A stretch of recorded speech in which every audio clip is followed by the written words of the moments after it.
দুনিয়ার সময়টা ক্রমশ ফুরিয়ে যাচ্ছে। এই দুনিয়ার সময় বেশি দিন বাকি নাই।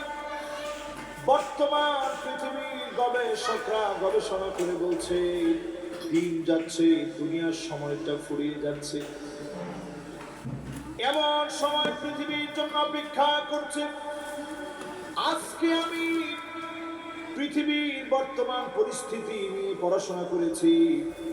এমন পরিস্থিতি পৃথিবীর জন্য এখন বর্তমান সময় অপেক্ষা করছে। বড় ধরনের একটা ভয়াবহ সময় আসতেছে। গবেষকরা বলছে এল নিনো নামক একটা সংকেত পৃথিবীর জন্য এখন প্রদর্শিত হচ্ছে। এল নিনো মানে ছোট সন্তান, এল নিনো মানে ছোট ছেলে। এই পৃথিবীর জন্য এল নিনো আসতেছে। তার মানে কি? সর্বপ্রথম পেরুতে একজন সামান্য মাছ ধরে যারা, এদেরকে আপনাদের পাবনায় কি বলে? মাশাআল্লাহ, সবাই বুঝতেছেন তো আমার কথা? এল নিনো সর্বপ্রথম পেরোর একজন জেলে এল নিনো নাম দিয়েছে। সেই জেলে একদিন দেখতেছে সমুদ্রের ভিতরে নেমে সমুদ্রের একদিকের পানি কেমন যেন গরম মনে হচ্ছে। সমুদ্র পৃষ্ঠের একদিকের পানি গরম হয়ে যাওয়া, অন্যদিকে ঠান্ডা হয়ে যাওয়া, প্রচন্ড খরার প্রভাব পৃথিবীতে আসতেছে, এটা প্রমাণ করে পেরুর সর্বপ্রথম একজন জেলে নাম দিয়েছে এল নিনো, মানে ছোট ছেলে। একদিকের পানি ঠান্ডা, আরেক দিকের পানি গরম, এমন দেখে সেই নামটা দিয়েছে। গবেষকরা গবেষণা করতে করতে অবাক হয়ে গেছে। এখনই আপনি যদি সার্চ করে দেখেন, একজন দুইজন না, 1895 সালে, 1896 সালে ওই পেরুতে ঘটে যাওয়া এল নিনো পৃথিবীকে এমন সংকেত দেখিয়ে দিয়েছিল। হাজার হাজার কিলোমিটার দূরে, 15,000 কিলো দূরে, এই ভারতবর্ষের ভিতরে, ইন্দোনেশিয়ার ভিতরে, বাংলাদেশের ভিতরে 1895-96 অস্ট্রেলিয়া, ভারত আর ইন্দোনেশিয়া, বাংলাদেশ সহ পৃথিবীর বেশ কয়েকটা দেশ মিলে 50 লক্ষ মানুষ এই পৃথিবী থেকে মৃত্যুবরণ করেছিল। বলেন কত লাখ? আরো আসতে বলেন। 50 লক্ষ মানুষ এই পৃথিবী থেকে এল নিনোতে মারা গেল। তার মানে পৃথিবীর একদিকে প্রচন্ড বৃষ্টিপাত শুরু হলো, অন্যদিকে খরা দেখা দিল। আল্লাহ রাব্বুল আলামিনের আযাবগুলো কখন দেয়? মানুষগুলা যখন মালিককে ভুলে যায়, তখন যিনি ভয়াবহ আযাবগুলো পৃথিবীতে দেন তিনি কি? বহু বছর আগে থেকে মাহফিলে আমি বলছি 2024 ভয়াবহ একটা বছর হবে। আপনারা এখন সংবাদপত্রগুলা কেটে কেটে দেখবেন এল নিনো পৃথিবীর দিকে আসছে। 2024-এ একদিকে বৃষ্টি হবে, অন্যদিকে খরা লেগে যাবে, পানির জন্য মানুষগুলা মারা যাবে। এই যে পৃথিবীর ভয়াবহ অবস্থা আসবে, অন্যদিকে বরফগুলো গলতে শুরু করেছে। নিচে থাকা 50,000 বছর আগে, কত বছর? 50,000 বছর আগের একটা ভাইরাস, জম্বি ভাইরাস নাম। কি ভাইরাস? জঙ্গলি নামে। এল নিনোর মতো এমন আঘাত যদি পৃথিবীতে আসে, করোনাতে 50 লক্ষ মানুষ মারা যায়, কিন্তু এল নিনোতে 50 লক্ষ মানুষ মারা গেল। জম্বি ভাইরাস নতুন করে জেগে উঠেছে। এই যে পৃথিবীর এখন আবহাওয়ার অবস্থা, এই যে প্রচন্ড শীত পড়েছে, আবার শীতের মৌসুমে বারবার বৃষ্টি হচ্ছে। আরব দেশের দিকে তাকায় দেখেন সবুজ হয়ে যাচ্ছে, বৃষ্টি শুরু হয়ে গেছে। লা ইয়ানবুতুল আরদ, আল্লাহর হাবিব বললেন এমন সময় আসবে বারবার বৃষ্টি হবে, জমিনের ভিতরে ফলন হবে না। এই বৃষ্টি রহমত হিসাবে আসবে না, আযাব হিসাবে বৃষ্টি আসবে, এমন ভয়াবহ সংকেত যখন পৃথিবীতে চলছে, পৃথিবীর গতি পর্যন্ত পাল্টে যাচ্ছে। 0.02 মিলি সেকেন্ড দিনের দৈর্ঘ্য বেড়ে গিয়েছিল 1995 থেকে 96, 1895 থেকে 96 সময়ের গতি পর্যন্ত বেড়ে গিয়েছিল।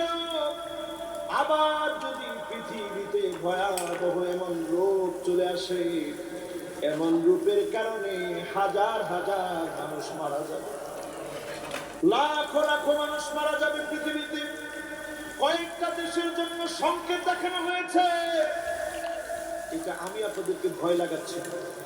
রাইটার্স পৃথিবীর কয়েকটা দেশের নাম তালিকা করছে। এর মধ্যে আছে বাংলাদেশ, এর মধ্যে আছে ভারত, এর মধ্যে আছে আফ্রিকা, এর মধ্যে আছে আমেরিকা, এর মধ্যে আছে অস্ট্রেলিয়া। এই দেশগুলোর নাম পৃথিবীর বিশেষজ্ঞরা এই নামগুলো উল্লেখ করেছে। ও আমার বাংলাদেশের মুসলমান, সময় সবাই বলেছিল এদেশের মানুষ জায়গায় জায়গায় মরে পড়ে থাকবে, এরপরেও দেশের মানুষকে যিনি হেফাজত করেছেন তিনি কে? কিন্তু আপনি আমি সেই সময় ওয়াদা করেছিলাম আল্লাহ নামাজ ছাড়ব না, নামাজের দিকে আসেন নাই, দিন কায়েমের দিকে আসেন নাই। আজকে যদি আপনি আমি আবার নিয়ত করি আল্লাহ,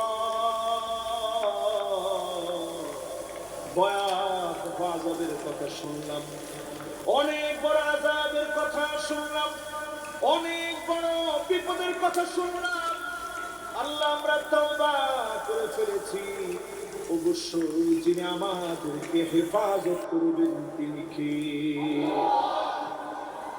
কোরআন থেকে শুনুন আমার ভাইরা, واتقوا فتنة لا تصيبن الذين ظلموا منكم خاصة واعلموا أن الله شديد العقاب।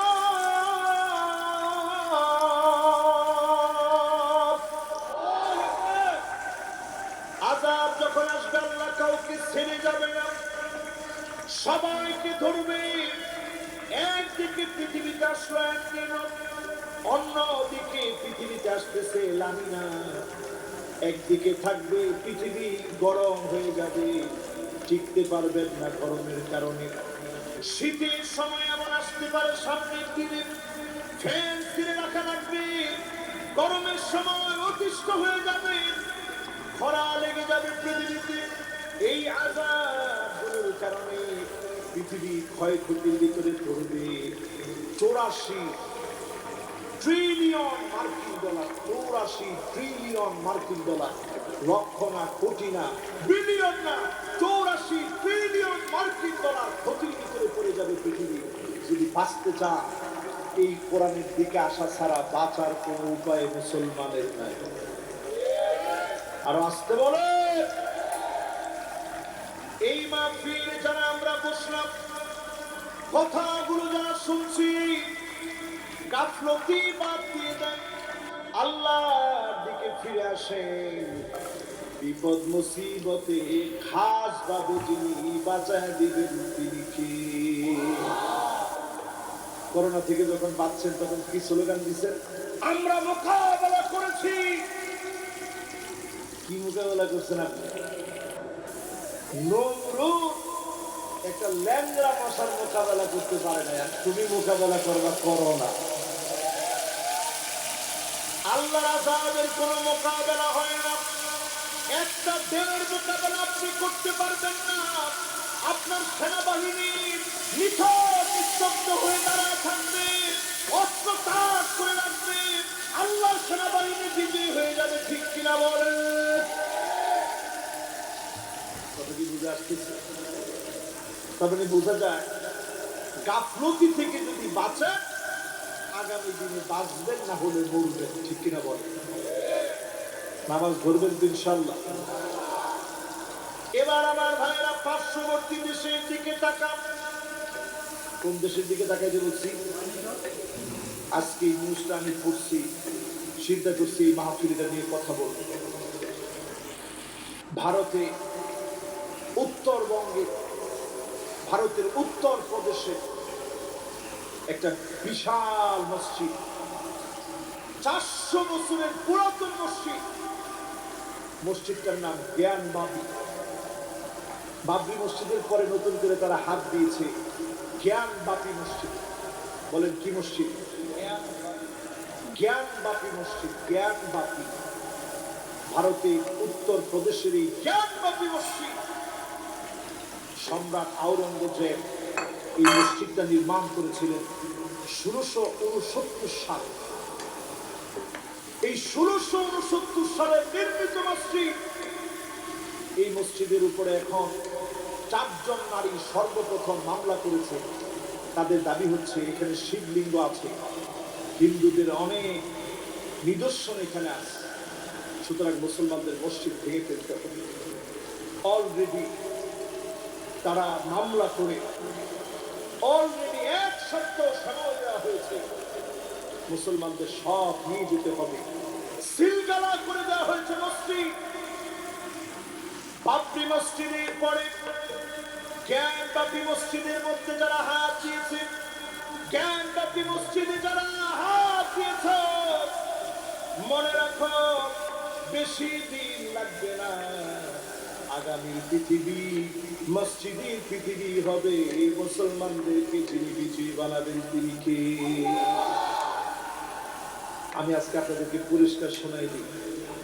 রাসূলুল্লাহর হাদিস শুনতে কষ্ট লাগলেও প্রস্তুত থাকা লাগবে, ঠিক কিনা বলে?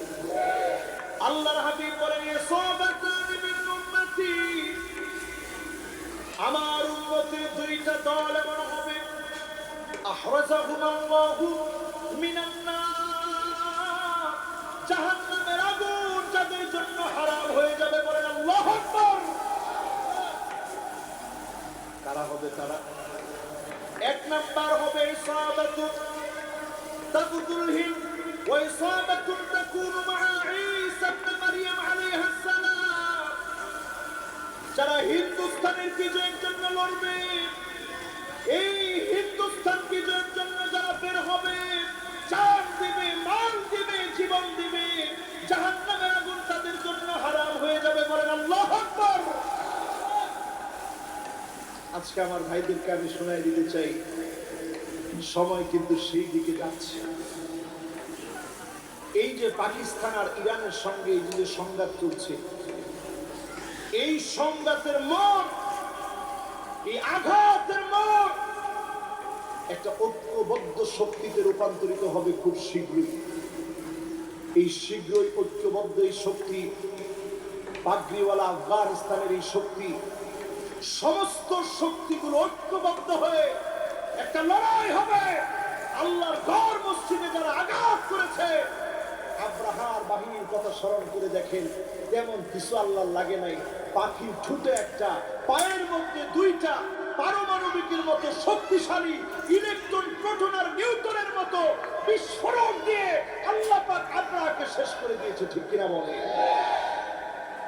আজকে যারা আমার মসজিদে আঘাত করছো, আজকে যারা আমার মসজিদকে ঘুরিয়ে দিচ্ছ, আজকে যারা আমার বাবরি মসজিদকে শেষ করে দিল, জ্ঞান বাপি মসজিদে যারা আঘাত করলো, প্রত্যেকটা আঘাতের চড়া মূল্য দিতেই হবে, দিতেই হবে, দিতেই হবে, ঠিক কিনা বলে?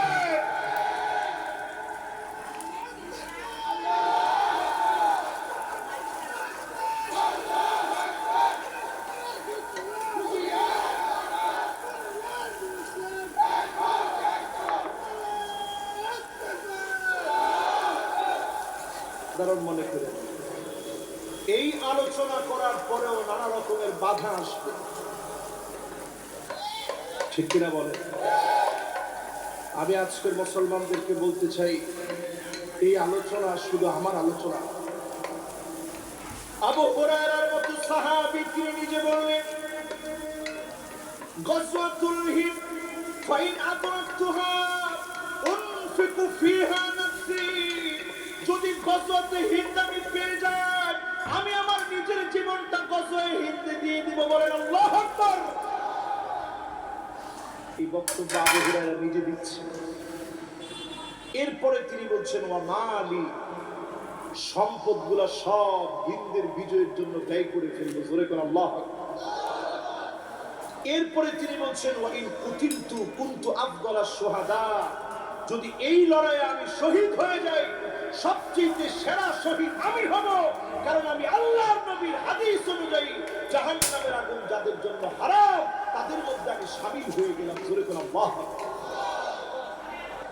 এরপরে আল্লাহর নবী বলেন ওয়া ইন রাজাতু, এরপরে আবু হুরায়রা বলেন ওয়া ইন রাজাতু ফাআনা আবু হুরায়রা আল মুহাররারু, যদি আমি ওই যুদ্ধ থেকে ফিরে আসি শহীদ না হই, তারপরেও আমাকে যিনি জাহান্নামের আগুন থেকে মুক্ত করবেন স্বাধীন হওয়ার কারণে, মুসলমানদেরকে স্বাধীন করার কারণে যিনি মুক্ত করবেন তিনি কে?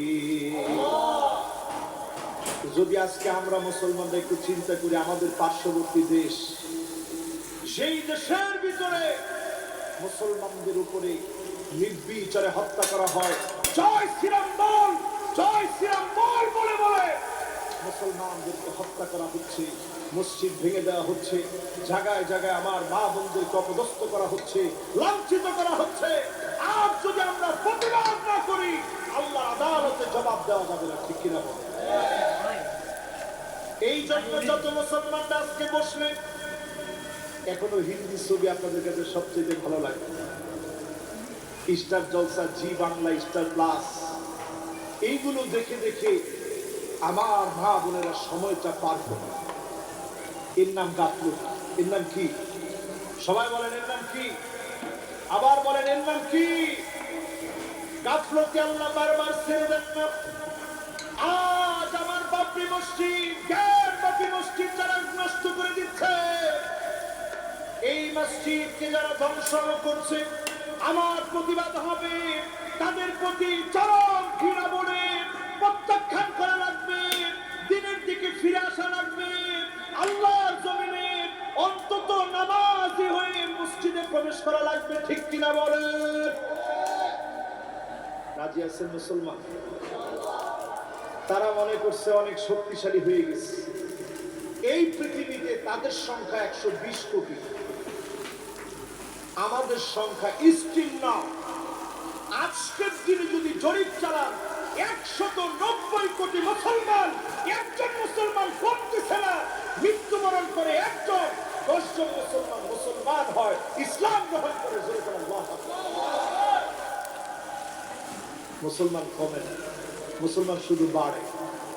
তাদের ধর্ম খ্রিস্টপূর্ব 500 বছর আগে, তাদের ধর্মে 33 কোটি দেবতা আছে, বিষ্ণু আছে, শিব আছে, কৃষ্ণ, অসংখ্য দেবতায় ভরা।